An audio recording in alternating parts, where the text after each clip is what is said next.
Jangan sepelekan orang, jangan remeh-temehkan orang. Ada satu perbuatan yang tidak bisa ditebus dengan infak, zakat, wakaf dan sedekah, yaitu perbuatan zalim. Ittaquz zulma, jangan zalim. Jangan aniaya orang. Supirmu, drivermu, securitymu, babysittermu, tukang masakmu, tukang setrikamu, pembantumu, mereka akan menuntut di hadapan Allah Subhanahu wa taala. Ada orang yang sholatnya banyak, puasa sunatnya rajin, infak wakaf sedekahnya luar biasa, tapi ternyata zalim, aniaya pada orang.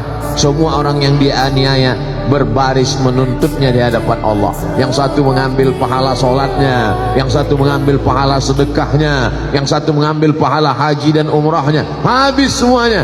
Sementara orang masih panjang mengantri, diambil dosa mereka, ditimpakan kepada dia, summa turiha finnar, dimasukkan dia ke dalam neraka. Inilah orang yang masuk neraka bukan karena tidak sholat, bukan karena tidak puasa, bukan karena tidak bersedekah, tapi karena zalim dan aniaya.